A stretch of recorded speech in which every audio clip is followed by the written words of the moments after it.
Good afternoon, everybody. My name is Claire Russell and I'm the founder of Mental Health in Business. I started this business 2.5 years ago, with my two business partners.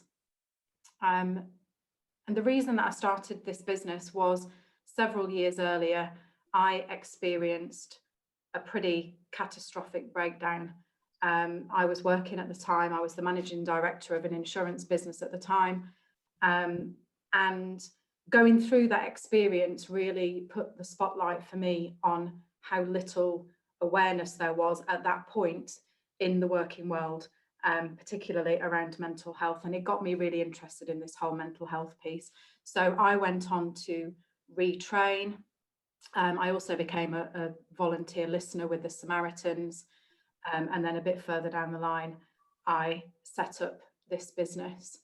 Through this business, I work with many individuals to help them to experience better mental health and well-being.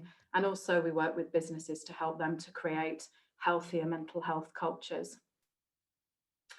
I'm so glad that you've all decided to join the webinar today, and I really hope that you get something, hear something that is really of value to you. I'm not here to pretend that I know what it is to experience life as a man or from the perspective of a man. Clearly I don't, but I am going to share some of the things that I've learned in my years of working with and supporting men to experience better mental health and well-being. And as I say, I really hope that you will hear something that's of value to you. I'm going to share my slides now, so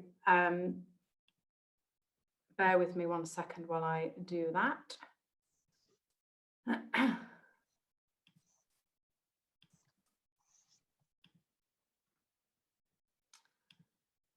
So hopefully you can now see my slides. So many of the men that I have talked with in the course of the work that I do have shared that they find it hard to know what is expected of them now as a modern man, or that they somehow feel that they're not living up to the expectations upon them. Those kinds of thoughts can have a really significant impact on mental health, and they can be difficult to talk about, particularly for men. Perhaps there's a fear of being judged or thought weak, feeling like you've got to be strong all the time, being a rock for everybody else. The world that we're living in now, particularly now in the current situation, is tough. There's a lot of pressure on men to achieve, whether that's achievement financially or professionally, or to have the perfect 2.4 family and the family home and the car, all of those things. All that pressure and expectation can lead to symptoms of poor mental health, stress, anxiety, low mood, and in some cases it can lead to serious mental ill health. And even for some people, thoughts of suicide. 1 in 4 people will experience mental health issues in their lifetime. And at any given time, 1 in 6 working age adults is experiencing symptoms of a common mental health disorder. Although I think in truth, the number of men with mental health conditions is likely to be far higher than those statistics suggest. Because mental health issues they're often undiagnosed in men, with many men suffering in silence rather than seeking help. According to some of the mental health charities, men's mental health is now in a silent crisis, where common warning signs they're often missed, and nobody realises there is a problem until it's too late. Men's mental health can be a killer, and men's mental health and suicide statistics make for some grim reading. I know that to be all too true. I lost my partner to suicide, and he was he was one of those men who didn't speak about his mental health issues. He didn't ask for help. He didn't open up.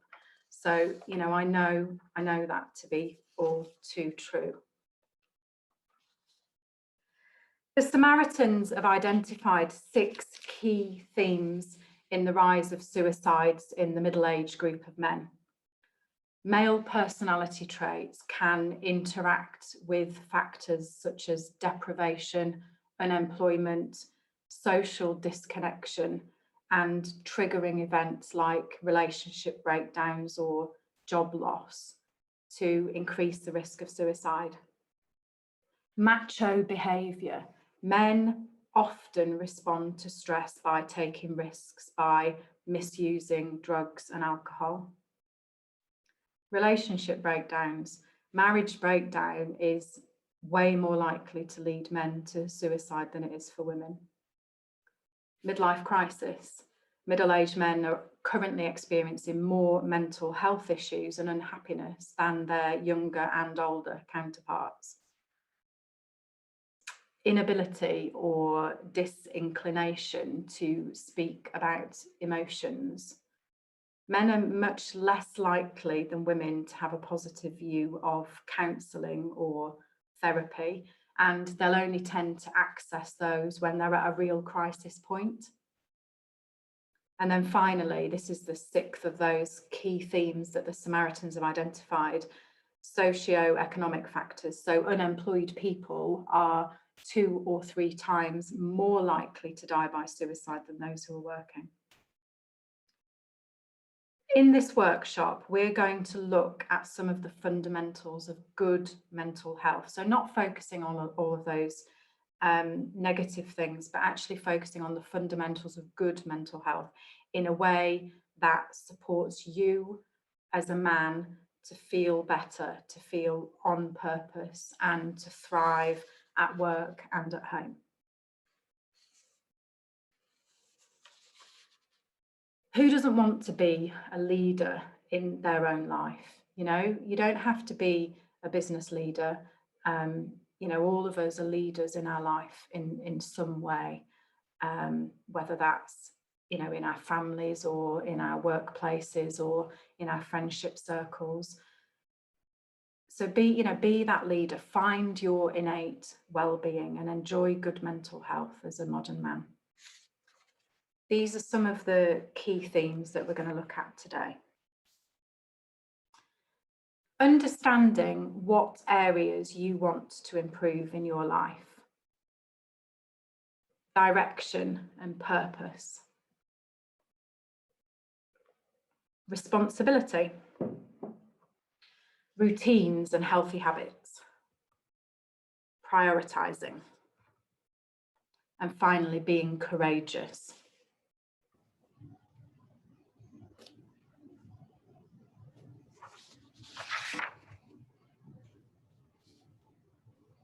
Understand what areas you want to improve in your life. So that sounds really simple, right? Not really. There's never been more freedom of expression than we've got now. But in some ways, there've never been more constraints.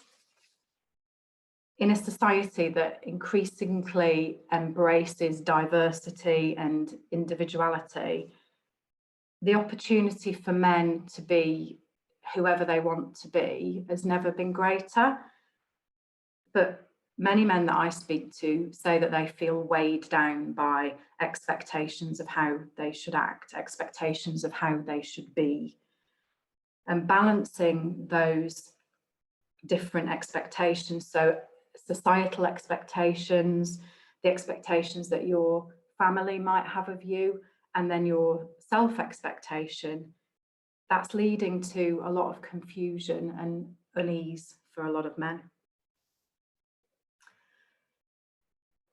I talk a lot about resilience in the work that I do, and I believe that the foundation for thriving in difficult circumstances is resilience.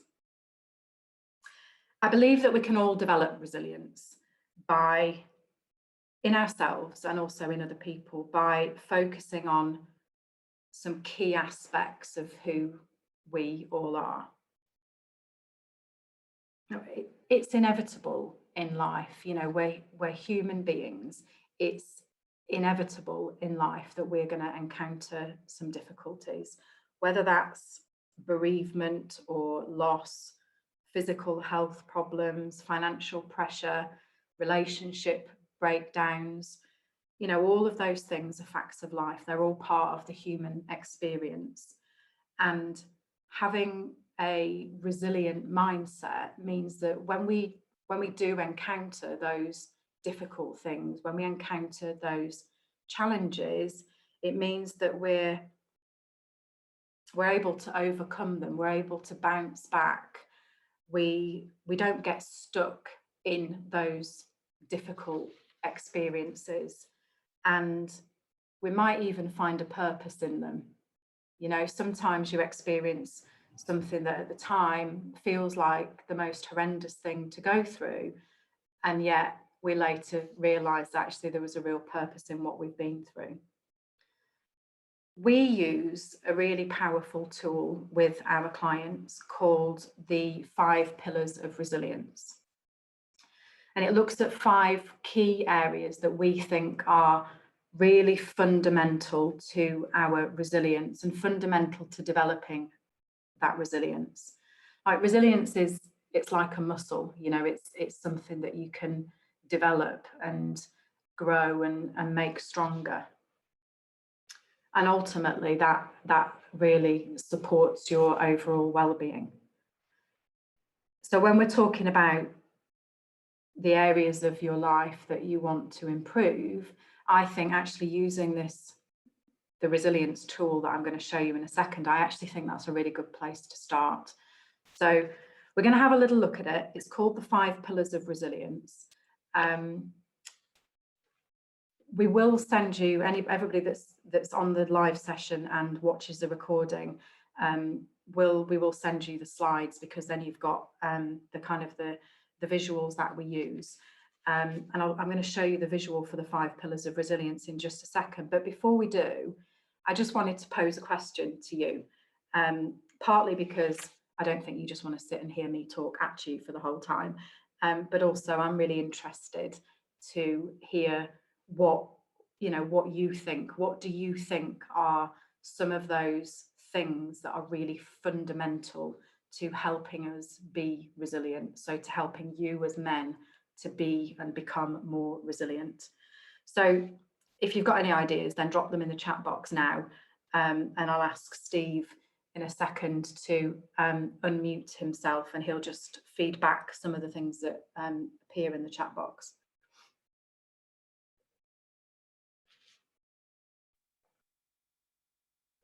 Yep, so from Brian Kearns, having a grounding, really important. Mike Davis, a purpose. Yeah. And from Jane Griffin, support from loved ones. Mike Davis again, relationships, good relationships. Nick Wildman, self-awareness. Oh, yeah. Jeremy O'Dyer, learning from life experience. Dan Blake, a network of family and friends to talk to, so important. Thank you. I'll stop you there. Yeah, oh, just give me one more then. Okay, one more. They're all pouring in. So I'll go with Mike Davis. How we think and our mindset. Brilliant. Yeah, thank you. So there's some really good contributions there, and you have absolutely named some of those key areas. So let's just talk through it. So this is the sort of model that we use. This is the 5 pillars of resilience. The first one is self-awareness. It might seem really obvious, but self-awareness is having a clear perception of who you are, what your personality is, including your strengths, your weaknesses, your thoughts, beliefs, motivation, and your emotions. When you've got a clear sense of self-awareness, it allows you to understand other people better. It allows you to understand better how other people perceive you and your attitude and your responses, and it enables you to adjust accordingly. So really important to have a real clear understanding of, you know, what are your strengths, what are your weaknesses, what are the things that drive you to make the decisions that you make, what judgments are you bringing to the table in any given scenario, and how might that be affecting how you're approaching a particular scenario or situation. Mindfulness. So I'm sure that some of you have heard mindfulness being discussed, and maybe you've got a view that mindfulness is not something for you. I know when I first learned about mindfulness, to me it seemed like something that needed to take up loads of my time, and you know, for an already busy person to be told you ought to be sitting and doing a mindfulness practice for 40 minutes every day just seemed ludicrous to me. But actually, in its very purest and simplest form, mindfulness is just simply a state of active, open attention on the present, on the here and now. And when you're being mindful, you're observing your thoughts and your feelings. So you're noticing what's going on, you're noticing what you're feeling and thinking, and actually it can actually make a really big difference to how you respond to things, because you realize that you know, those thoughts and feelings actually can be quite fleeting. By being present in the moment, by being mindful, you're living in the moment and you're awake to the experience that you're having, so you're not letting life pass you by.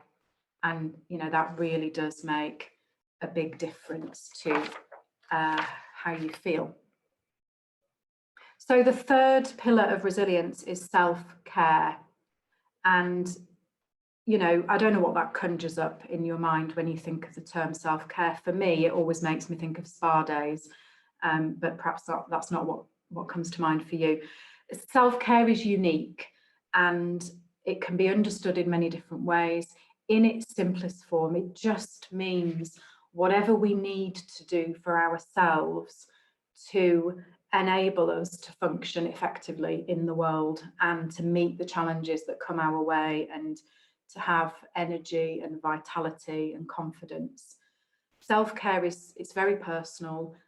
You have to initiate it yourself. Somebody else can't do self-care for you. You know, you have to initiate it yourself and you have to engage with it yourself. So with a lot of the men that I work with and that we work with in our business, self-care seems to be very low down on their list of priorities. And I would really encourage you, you know, I'm hoping that there'll be lots of things that you take away from this session today. If there was one thing for you to take away, I hope it would be that you will think about how you can build in some self-care into your daily and weekly routine, because I think it's absolutely essential to resilience and ultimately to mental well-being. The fourth pillar of resilience is positive relationships. Now, I don't necessarily mean romantic relationships. Positive relationships are the people who support us, the people who care for us, and who we care for in return. One of the most profound experiences that we can have as a human being is to experience a connection with another person or with other people. And that doesn't have to be an intimate relationship or an intimate connection. That can be with friends or work colleagues. So many of the men that I speak with say to me that they don't have the friendships that they once had. So many of the guys that we work with say that you know, they've left college or university and started in careers, and maybe they've got married or maybe they've had kids, and that the male friendships that they've had have kind of fallen by the wayside. And I can see from the work that we're doing how important it is that, as it is for women, that women have female friendships. There's something very powerful in those male friendships, and that camaraderie and sharing of experiences that you can only have with other men. By building positive relationships with other people, we will be happier, we will feel more fulfilled, you will feel more supported and supportive and connected.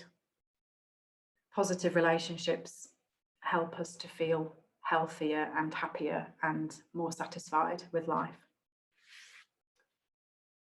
So the final pillar of resilience is purpose. And I think it was Mike in the chat mentioned purpose.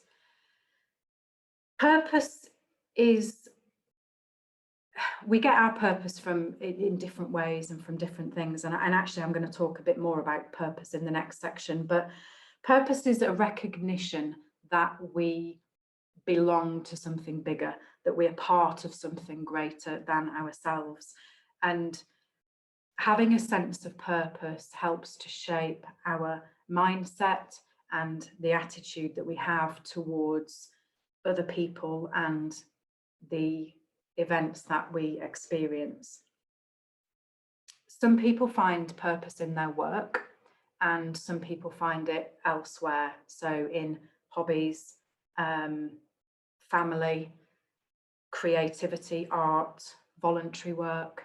There's so many different things, but if you don't have a sense of purpose,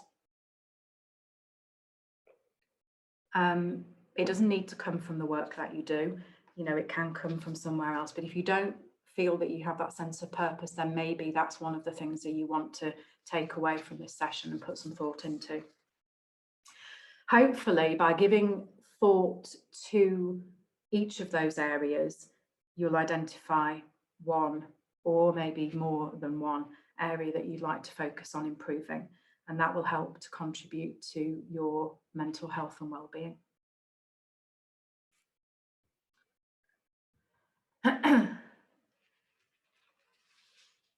That exercise leads really nicely into talking about direction, and you might call it purpose as well.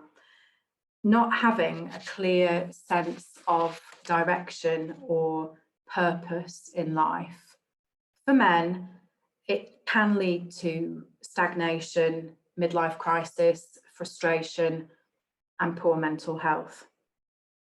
Conversely, finding a sense of direction, finding a sense of purpose can actually help you to really get unstuck if you're feeling stuck. The image on the slide is the image of a book cover. The name of the book is Man's Search for Meaning by the now late Viktor Frankl. He's one of the world's leading psychiatrists. This book was first published in 1946, and it describes how the author's experiences as a prisoner in Auschwitz during World War II helped him to discover that the desire to find a meaning in life is essential to the human experience, more so than even the desire for pleasure or power. I really recommend that book. I'll send a link when we follow up afterwards with everybody. I really recommend that everybody reads that book. It's an absolutely fantastic read. This is a quote from the book, which is one of the quotes that really stuck with me. Those who have a why to live can bear almost any how. Equally, the absence of why can make unbearable almost any how. There's a growing body of research showing that people with a strong sense of purpose in life tend to do better on a number of different measures when it comes to mental health, well-being, and even cognitive functioning.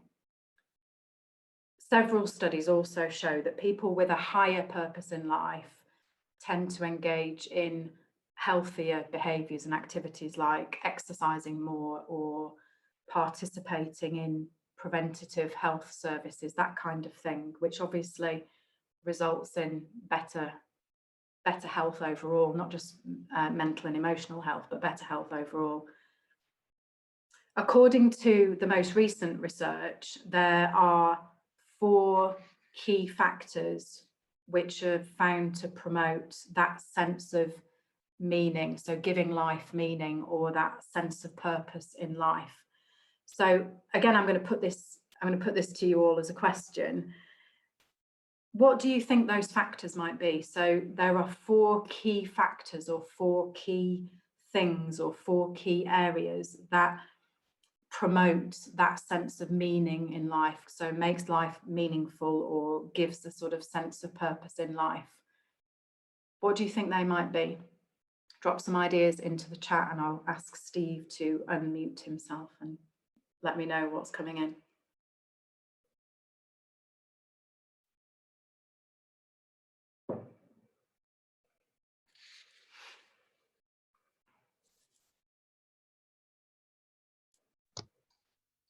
Okay, so from Jeremy, we've got making a difference. And from Mike, hobbies and activities. Max, happiness. And from John, family and success at work. Max, again, love.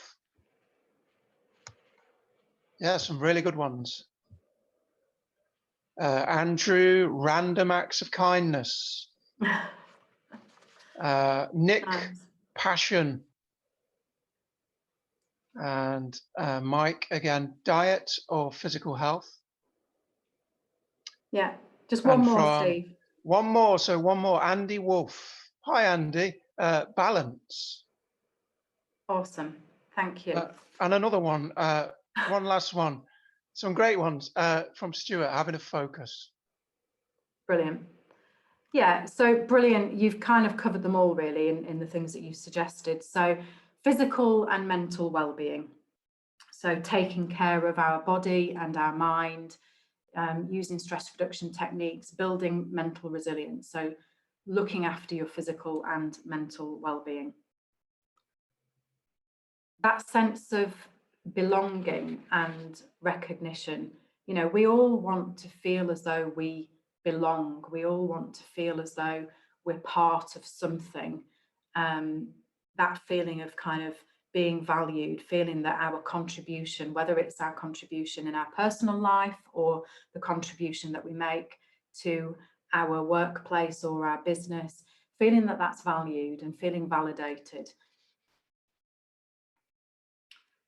Personally treasured activities, so the things that we do that make us feel good. So they might be our hobbies, it might be spending time with our family and friends, whatever we do, whatever the thing is that we do that makes us feel good. And then finally, spiritual closeness and connectedness. So we're not necessarily talking about organized religion. It could be religion, but spirituality goes way beyond that. It's that feeling that everything is connected, that feeling that all living things are interrelated or connected, or somehow we're a part of that, that interconnectedness. Viktor Frankl, in the book that I mentioned earlier, says, this is a really nice quote, which I'll read out. He says, "Everyone has his own specific vocation or mission in life. Everyone must carry out a concrete assignment that demands fulfillment. Therein he cannot be replaced, nor can his life be repeated. Thus everyone's task is unique, as his is specific opportunity to implement it." I really like that quote. Look, there's one caveat to this whole purpose and direction piece. People can get really hung up on the idea of finding a purpose, and actually it can turn into a source of suffering in itself if you're not careful. You're giving yourself something else to worry about, or something else to beat yourself up with. I haven't got a sense of purpose. I'm not good enough. I should have a sense of purpose. Your purpose can be really simple. It could be showing up every day as the best dad you can be, or the best partner, or the best friend, or the best colleague, or it doesn't have to be something huge. It can be something very simple and straightforward. So that image on the screen is the thinking man.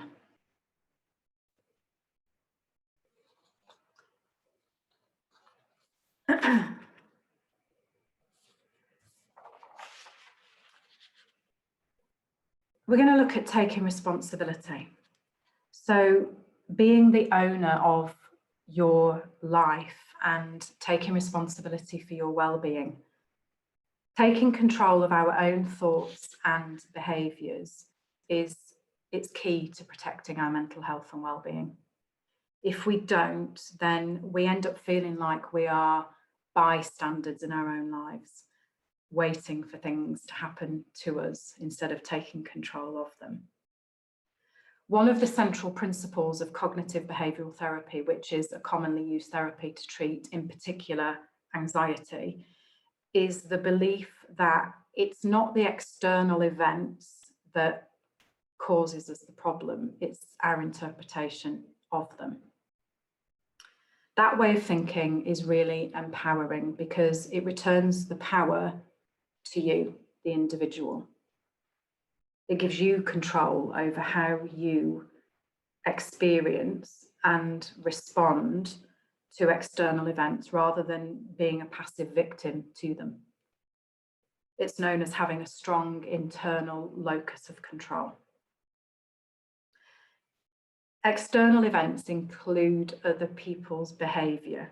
So it's really important to understand that that is included in the category of things that we don't have any control over. All we can do is control our responses to it. While there is some wisdom in the suggestion that we should be kind to other people, it's only part of the picture. We shouldn't be cruel, and we should be mindful that some people are facing hidden difficulties that we know nothing about, we can't see. To be psychologically healthy, we all need to appreciate the importance of taking control of our minds and owning and taking responsibility for our thoughts and our behaviours. By making excuses or blaming external events for our problems, you just stop yourself from taking back control, and you're giving that control away again. There's a really nice quote from Eleanor Roosevelt, which is, "No one can make you feel inferior without your consent." So that's really about owning your own thoughts and feelings. If you're not taking responsibility for your own life and making your own choices, then other people are going to be making choices for you, and they might not have your best interests at heart. Take part in a simple inquiry. Take this away with you from today. Do a little self-inquiry and ask yourself, are there any areas of life where you're not taking responsibility? Not necessarily in a physical sense, in a practical sense, but where you're not taking responsibility for your own thoughts and your own feelings, and take that control and that responsibility back. How are we doing for time? Plenty of time, good. It's easy for men, busy men, to lose touch with healthy habits that lay the foundations for good mental health and well-being. There is no one single right answer when it comes to the sort of healthy habits that you might want to have in place. Everybody's different, everybody's unique, everybody needs something different to stay healthy and happy. You should give some thought to what healthy routines might mean for you. You know, for me, I know that for me to have a healthy routine that's supportive of my own needs and my emotional needs, you know, I know that I've got to factor time into the week to take a bit of time out for myself. Everybody's different. So think about, you know, what does a healthy routine mean for you? How can you make more time for yourself to do whatever it is that you want to do for yourself, so that you can look after your mental well-being and avoid being stressed and burnt out? When it comes to self-improvement, when we start talking about this kind of stuff, we can get caught up in the big picture. We can get caught up in the, you know, the idea that we want to be healthy, or we want to get healthy, and, you know, that it's got to be this huge commitment that we make. But sometimes we forget that just the little minor changes that we make, or we can make, to our daily routines are the things that help us to get there. So those small steps, those small minor changes, are the things that help us to make big change, effect big change in our lives.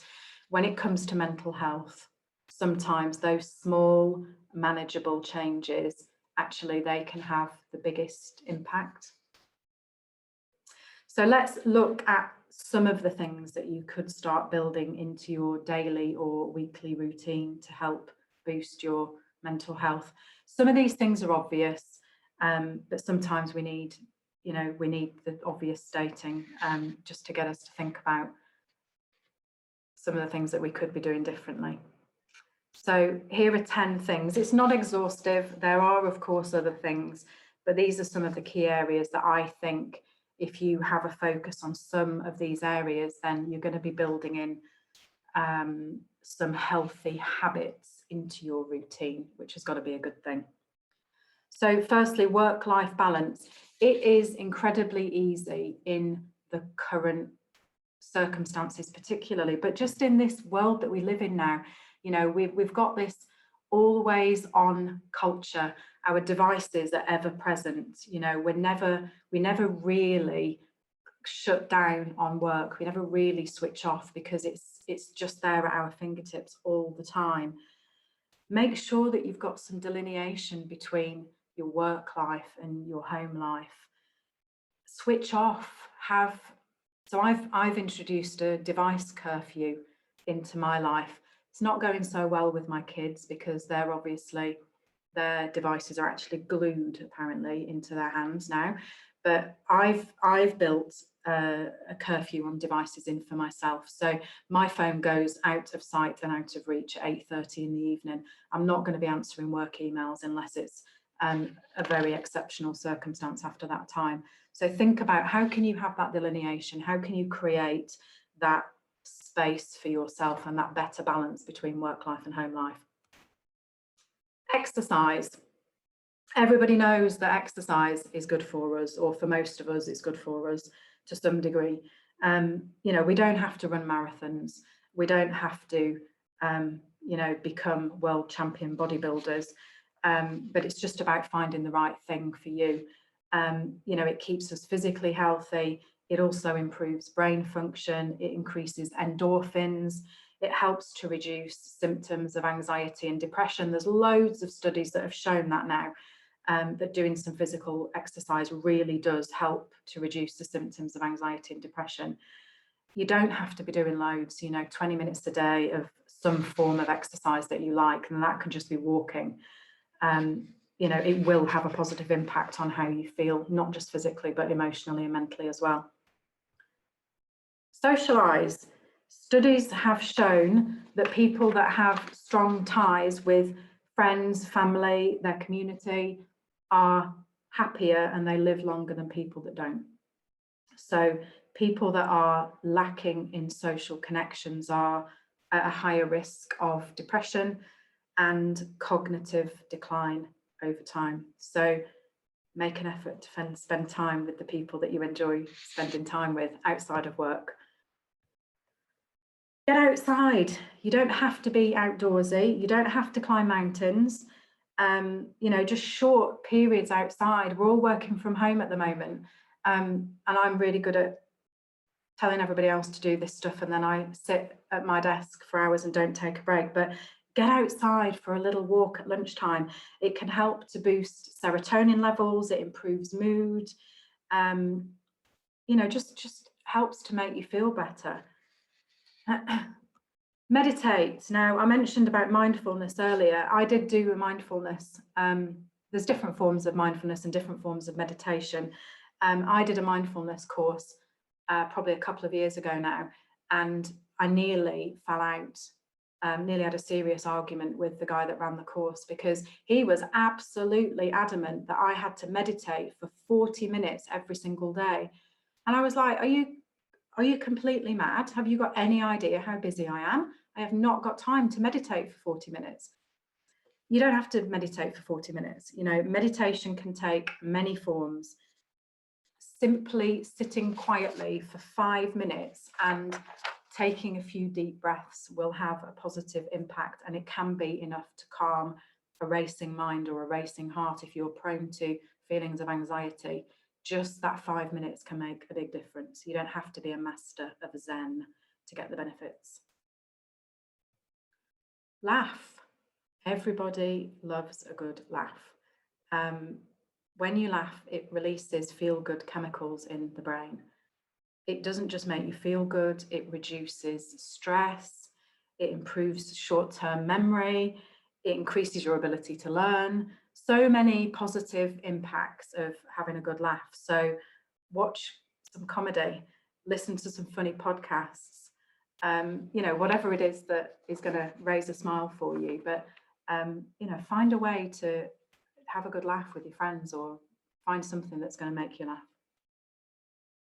Sleep well. Sleep is, it sounds really simple, doesn't it? Just sleep well. Sleep is closely linked to mental health. Poor sleep can lead to complications like depression, anxiety, stress, weight gain, heart disease, loads of things. I have struggled on and off with sleep all my life. And when I am stressed or feeling anxious, or I've got a low mood, then sleep is going to be the first thing that's affected.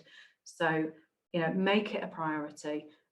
Think about what are the things that you need to do to help you to sleep better. And that's different for everybody, but there's definitely some common things that are generally useful. So practicing good sleep hygiene, not having devices by the side of the bed, switching the TV or devices off a good hour before you go to bed, not having caffeine late in the day, not drinking too much alcohol before you go to bed. All that kind of stuff is going to help you to sleep better, which will have a positive impact on how you feel generally. Be thankful. Now, I have sometimes had people say to me, but I haven't got anything to be thankful for. And I would disagree. You know, I think that even people in the most awful and dreadful of circumstances can generally find something to feel thankful for. I found that practicing gratitude or thankfulness, I've found when I've been experiencing the most horrific, difficult things that I have experienced in my life, I found that gratitude has been a very powerful tool. So start a journal, or just every day write down 3 things that you are thankful for that day. It really has you start looking at the world more positively, because you start looking out for things to be grateful for or thankful for. Eat well. We are learning more and more about just how much diet and nutrition impacts on our bodies. There's a lot of research now to link gut health to brain health. So there's a load of research into the microbiome in the gut, and how and the link that has with mental health. So definitely something to look at. You know, certain foods definitely can lower anxiety, and just generally improve your overall well-being and how you're feeling. Plan something fun. You know, we all need something to look forward to, particularly at the moment. You know, we've been living and working in the most difficult of circumstances for the majority of this year. So build something fun into your life. Plan something, a holiday or a trip, or even just you know, a night with some friends, whatever, but just plan something fun to have something to look forward to.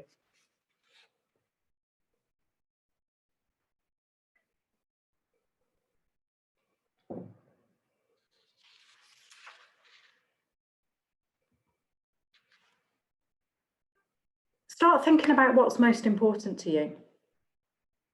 You know, we're not all driven by the same things. We're not all, we don't all want career success. We don't all want, we're not driven, all of us, by financial success. Some of us are more driven by family. Some of us are more driven by health and fitness. Some of us, personal development is something that's very important to us. We live in a digital age of information overload, bigger workloads and increased demands on our time and energy. So more stuff placing demands on us than ever before. We've got to learn how to prioritize what matters most to us. You've got to learn to prioritize what matters most to you in your life to get the results that you want. When you've identified the things that you value most, you've got to start setting some appropriate boundaries. And what I mean by that is, you know, if you value, so if the thing that you value most is health and fitness, then in order for you to be able to have the time that you need to focus on your health and fitness, you need to set some boundaries. So you need to finish work when you say you're going to finish work in order to have the time that you need.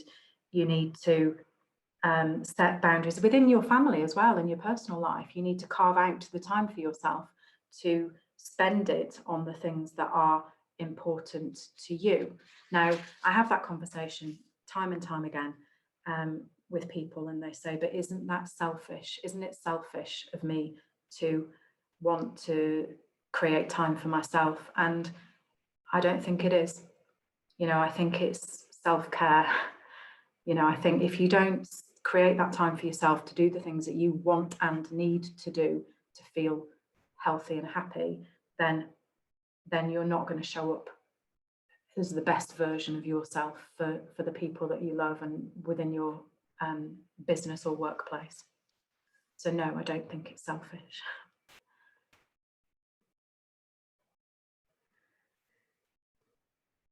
So the last thing that we're going to think about before we start to wrap up, and there'll probably just be a little bit of time for any questions at the end, is courage.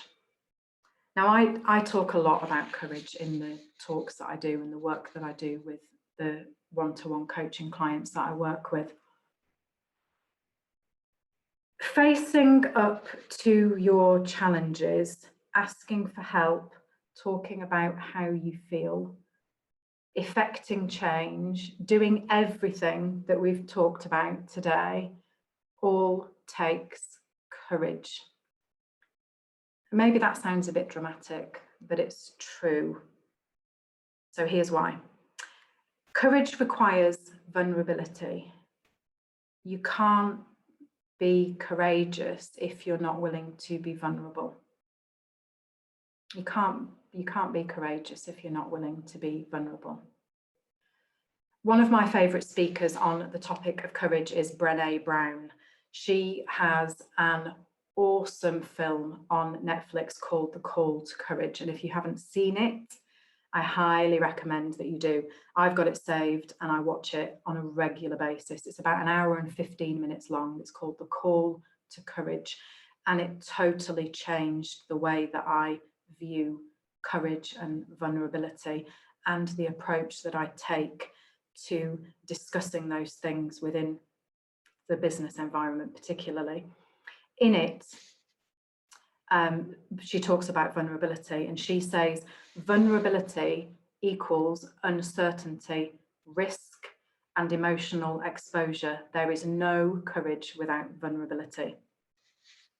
Now, maybe that feels uncomfortable, particularly for some men, Maybe there is some conditioning around vulnerability, a misunderstanding that vulnerability equals weakness.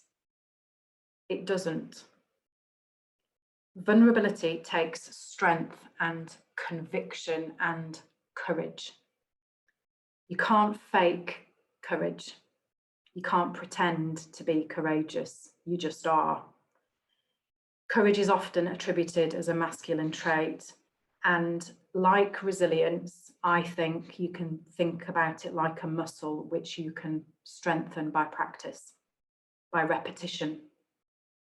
So I believe by taking small steps, by practicing being vulnerable just a little bit here and there, and practicing making courageous decisions and courageous choices, you can strengthen that muscle and become more courageous.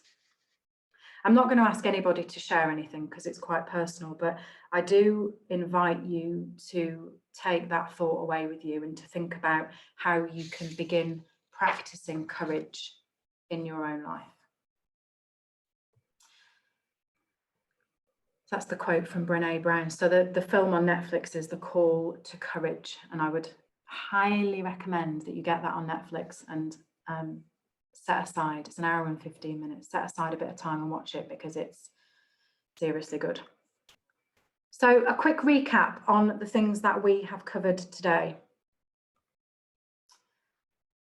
We've looked at understanding what areas you might want to think about improving in your own life. And we looked at the 5 pillars of resilience as a way of giving some thought to that. We've talked about direction and purpose and how important it is to find that sense of purpose somewhere. It doesn't have to be from your work, it can be, but it also could be from a different area of your life as well. We've talked about responsibility and, being clear on what we are responsible for and what we are not responsible for. We are never responsible for other people's thoughts or feelings. We can't control other people's reactions to what we do or what goes on, but we can control and take responsibility for the way we respond and the way we behave.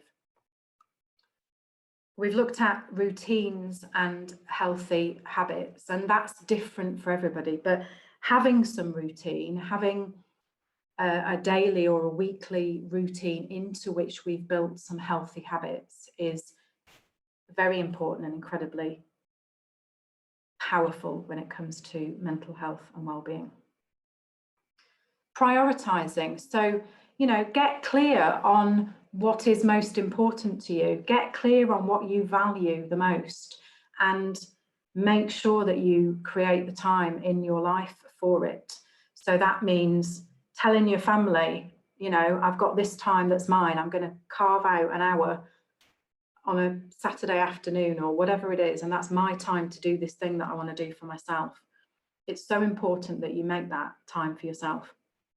And then finally, we talked about being courageous and how vulnerability and courage go hand in hand.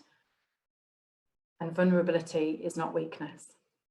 It takes a lot of courage and a lot of conviction to show up and be vulnerable.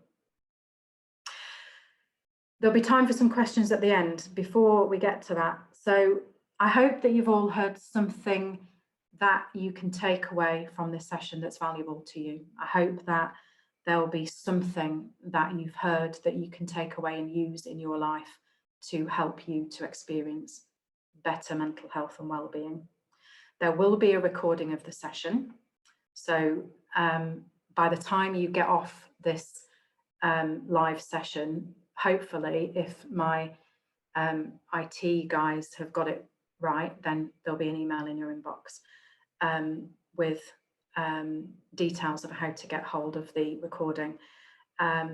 We'll also share the slides if anybody would like them. We're very happy to share those with you. We've packed as much as we can into today's session.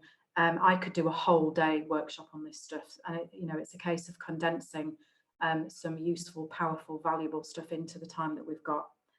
But there's only so much that you can squeeze into a 1-hour session. We're just launching a new online mental health programme. So the details of that will be in your inbox when you come off today's session. In that, it's an online programme. It's got 12 modules. It contains lots of video content and other downloadable resources. And in that programme, we explore all of the fundamentals of mental health and well-being and give you all the tools that you need to take control of your mental well-being and to experience greater health and happiness and contentment. As I say, there'll be details in your inbox, hopefully, by the time you get off the session. So we have a few minutes left before we're going to close the session off. So if there are any questions or thoughts or contributions or anything, then I'm very happy to hear them. Steve, if there's anything you want to unmute yourself, I'm happy to answer any questions. Oh, there's been some really interesting comments. So Max, meditation is my next thing to explore. Does anyone else do this? Any feedback or suggestions for a beginner? It's a great question. And then there were some good responses. The Headspace app, which you can get quite easily, that's a really good place to start. And there are a lot of meditations on YouTube, as you can imagine. I recommend looking for a teacher called Jon Kabat-Zinn.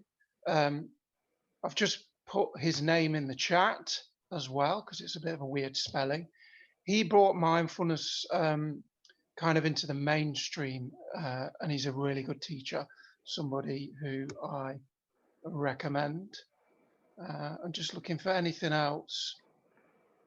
Loads of good stuff about writing a gratitude or a gratitude journal.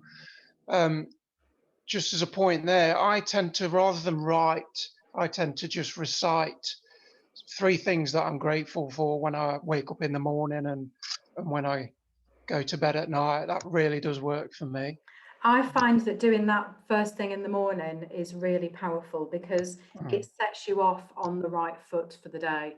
You know, if you get out of bed having thought, you know, what am I grateful for, then that, you know, that's the tone. It sets the tone for the day, rather than thinking, oh, I wish I'd slept for another half an hour, or I don't want to go up, it's going to be a crap day. You know, you're setting off on the right foot for the day, and I think that's really powerful. Yeah, I totally agree. A great question from Andrew. Thank you, excellent. How do we help guys who are not in the work environment, so they're in the volunteer sector or they're home workers? Yeah, okay, great question. So, you know, I think that the fundamentals are largely the same. You know, whether we are working or not working for whatever reason, or working in the volunteer sector rather than you know, working in business, I think all of the fundamentals are exactly the same. I don't think it changes. We do have an online program. So I just mentioned our men's mental health program that we're going to send you details of. We actually do have a program that's aimed at home workers and lone workers, because there are some very specific challenges, particularly now, particularly with what we've all been through this year.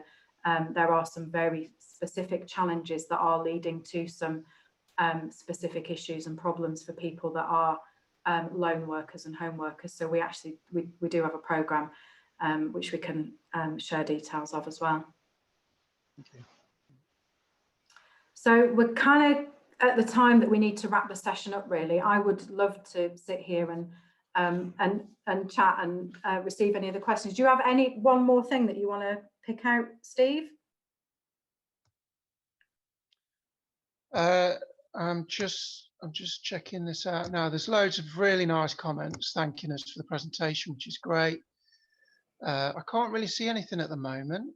Okay, that's fine. Well, we'll wrap it up. You know, I really value your time. I'm very grateful that you made time to be here. So thank you. There's a ridiculous number of comments in the chat thread. So thank you for contributing. It really does make a difference when you're delivering a session like this.